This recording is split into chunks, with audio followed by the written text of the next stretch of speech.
My neighbor keeps knocking, but he died 3 years ago. Horror story script. I never believed in ghosts, not until the night I heard the knocking. It started at 2:37 a.m. 3 slow knocks on my front door. I remember freezing in bed, staring at the ceiling, thinking maybe I imagined it. Maybe it was the house settling, maybe it was wind. But then it came again. 3 knocks, same rhythm, same timing. I got up slowly, grabbed my phone, and checked the front door camera. Nothing. No one was there. Just my porch light flickering and the empty street outside. I almost went back to bed. Almost. But then I noticed something weird. The motion alert history? It showed a recording had been triggered exactly when the knocking happened. I opened it, and that's when my stomach dropped. There was someone at the door, but the camera image was distorted, glitching. Like the person standing there wasn't fully real. Just a tall figure, standing perfectly still. Then it stepped closer to the door and knocked 3 times. I zoomed in, and I recognized the coat. Old, dark brown, long trench coat. That's when I remembered something I had been trying to forget. That coat belonged to my neighbor, the one who died 3 years ago. His name was Mr. Harlow. He lived in the house right next to mine. Quiet guy. Never spoke much. People said he was off, but I never had problems with him. Until the night he disappeared. They found him in his house a week later. Official cause of death was natural causes.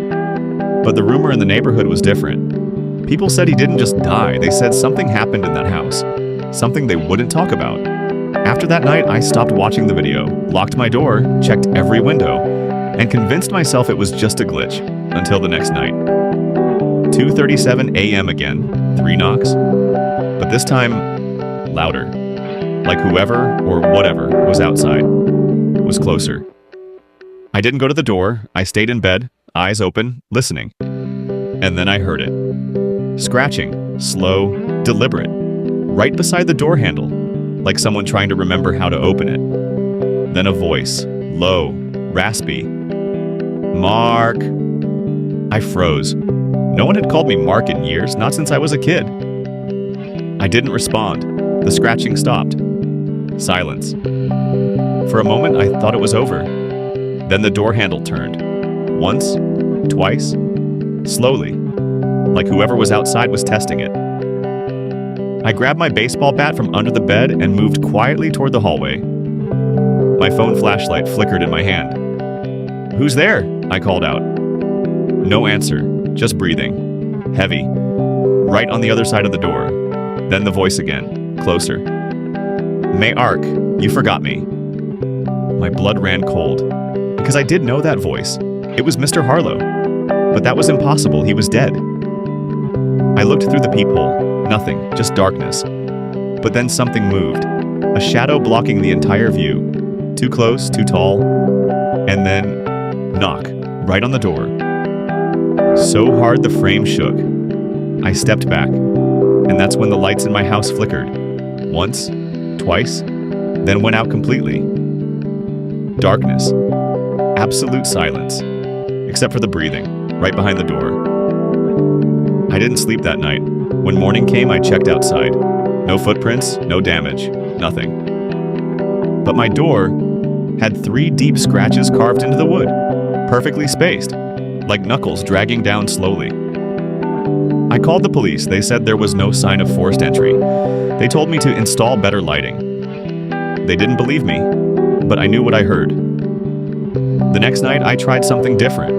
I stayed awake, camera rolling, lights on, everything locked. And I waited. 2:37 a.m.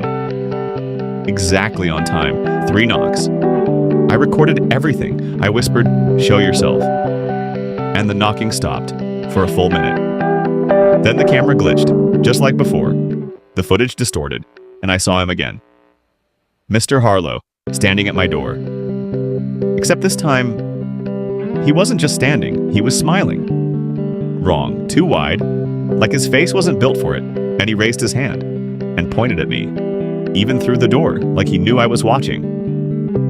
Then the camera cut out, When it came back, I was watching myself on the screen, but I wasn't holding the camera anymore. In the video, I was standing at the door, knocking 3 times. I dropped my phone, ran to the door, looked outside, nothing. But when I turned around, the basement door was open. I never opened it. I don't even go down there. Slow steps started coming up the stairs, one at a time. Crayak, crayak. Then a voice from the darkness below. Soft, familiar. You let me in. I didn't wait. I ran. Out the front door, down the street. Didn't stop until I reached the gas station 2 blocks away.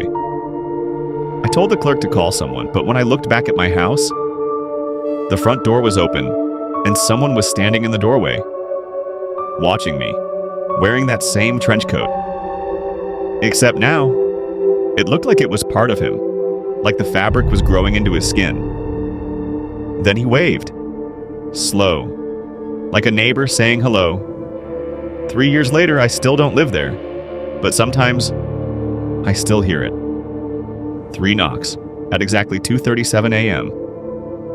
And when I check my phone, there's always a new video saved of my front door from the inside. And I'm always standing there, knocking.